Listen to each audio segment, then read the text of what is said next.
तृतीय अध्याय। सेनापतियों सहित महिषासुर का वध। जगदम्बा के श्री अंगों की कांति उदय काल के सहस्त्रों सूर्यों के समान है। वे लाल रंग की रेशमी साड़ी पहने हुए हैं। उनके गले में मुंडमाला शोभा पा रही है। दोनों स्तनों पर रक्त चंदन का लेप लगा है। वे अपने कर कमलों में जपमालिका, विद्या और अभय तथा वर नामक मुद्राएं धारण किए हुए हैं। तीनों नेत्रों से सुशोभित मुखार बिंदु की बड़ी शोभा हो रही है। उनके मस्तक पर चंद्रमा के साथ ही रत्नमय मुकुट बंधा है तथा वे कमल के आसन पर विराजमान हैं। ऐसी देवी को मैं भक्ति पूर्वक प्रणाम करता हूँ। ऋषि कहते हैं, दैत्यों की सेना को इस प्रकार तहस नहस होते देख महादैत्य सेनापति छिच्छुर क्रोध में भरकर अंबिका देवी से युद्ध करने के लिए आगे बढ़ा। वह असुर रणभूमि में देवी के ऊपर इस प्रकार बाणों की वर्षा करने लगा जैसे बादल मेरुगिर के शिखर पर पानी की धार बरसा रहे हों। तब देवी ने अपने बाणों से उसके बाण समूह को अनायास ही काटकर उसके घोड़ों और सारथ को भी मार डाला।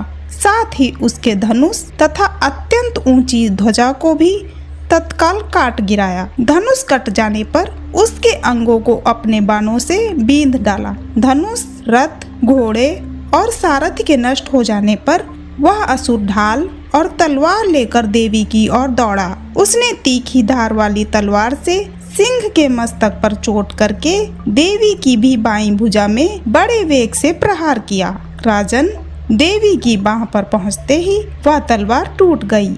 फिर तो क्रोध से लाल आंखें करके उस राक्षस ने शूल हाथ में लिया और अपने उस महादैत्य ने भगवती भद्रकाली के ऊपर चलाया। वह शूल आकाश से गिरते हुए सूर्यमंडल की भांति अपने तेज से प्रज्वलित हो उठा। उस शूल को अपनी ओर आते देख देवी ने भी शूल का प्रहार किया। उससे राक्षस के शूल के सैकड़ों टुकड़े हो गए। साथ ही महादैत्य छिच्छुर की भी धज्जियां उड़ गईं। वह प्राणों से हाथ धो बैठा। महिषासुर के सेनापति उस महापराक्रमी छिच्छुर के मारे जाने पर देवताओं को पीड़ा देने वाला चामर हाथी पर चढ़कर आया। उसने देवी के ऊपर शक्ति का प्रहार किया, किंतु जगदम्बा ने उसे अपनी हुंकार से ही आहत एवं निष्प्रभ करके तत्काल पृथ्वी पर गिरा दिया।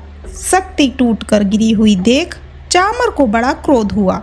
अब उसने शूल चलाया, किंतु देवी ने उसे भी अपने बाणों द्वारा काट डाला। इतने में ही देवी का सिंह उछलकर हाथी के मस्तक पर चढ़ बैठा और उस दैत्य के साथ खूब जोर लगाकर बाहुयुद्ध करने लगा।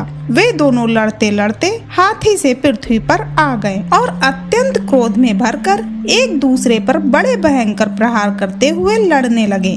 तदंतर सिंह बड़े वेग से आकाश की ओर उछला और उधर से गिरते समय अपने पंजों की मार से चामर का सिर धड़ से अलग कर दिया।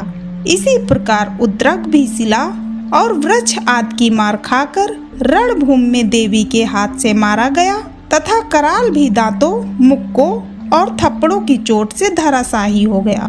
क्रोध में भरी हुई देवी ने गदा की चोट से उद्दत का कचूमर निकाल डाला। भिंदपाल से वास्कल को तथा बाड़ों से ताम्र और अंधक को मौत के घाट उतार दिया।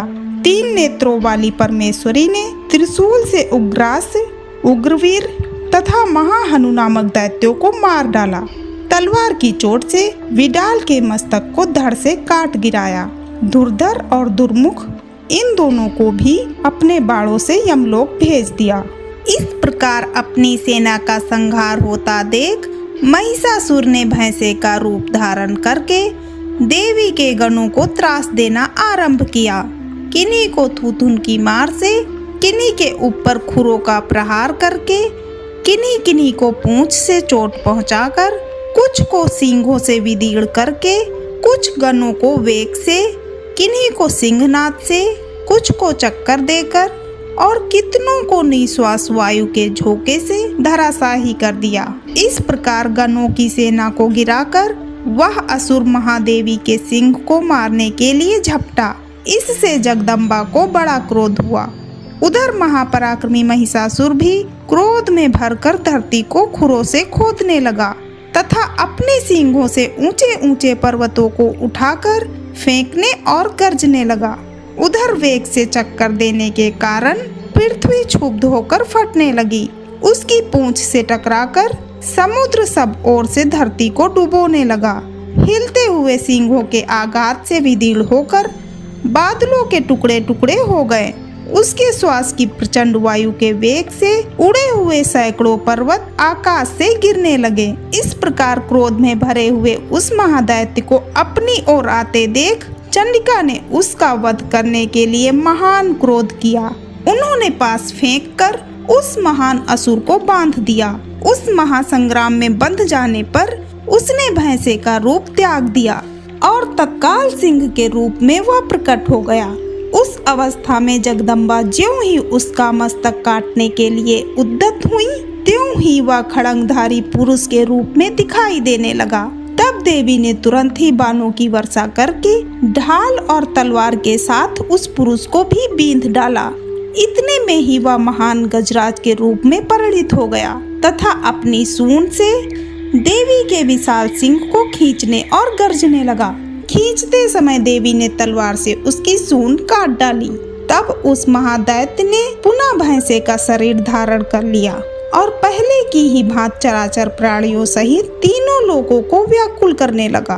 तब क्रोध में भरी हुई जगन माता चंडिका बारंबार उत्तम मधुपान करने और लाल आंखें करके हंसने लगी। उधर वह बल और पराक्रम के मद से उन्मत्त हुआ राक्षस गरजने लगा और अपने सींगों से चंडी के ऊपर पर्वतों को फेंकने लगा। उस समय देवी अपने बाणों के समूहों से उसके फेंके हुए पर्वतों को चूर करती हुई बोली। बोलते समय उनका मुख मधु के मद से लाल हो रहा था और वाणी लड़खड़ा रही थी। देवी ने कहा, ओ मूढ़, मैं जब तक मधु पीती हूँ तब तक तू क्षण भर के लिए गरज ले। मेरे हाथ से यहीं तेरी मृत्यु हो जाने पर अब शीघ्र ही देवता भी गर्जना करेंगे। ऋषि कहते हैं, यूं कहकर देवी उछली और उस महादैत्य के ऊपर चढ़ गईं। फिर अपने पैर से उसे दबाकर उन्होंने शूल से उसके कंठ में आघात किया। उनके पैर से दबा होने पर भी महिषासुर अपने मुख से अभी आधे शरीर से ही बाहर निकलने पाया था कि देवी ने अपने प्रभाव से उसे रोक दिया। आधा निकला होने पर भी वह महादैत्य देवी से युद्ध करने लगा। तब देवी ने बहुत बड़ी तलवार से उसका मस्तक काट गिराया। फिर तो हाहाकार करती हुई दैत्यों की सारी सेना भाग गई तथा संपूर्ण देवता अत्यंत प्रसन्न हो गए। देवताओं ने दिव्य महर्षियों के साथ दुर्गा देवी का स्तवन किया। गंधर्वराज गाने लगे तथा अप्सराएं नृत्य करने लगी।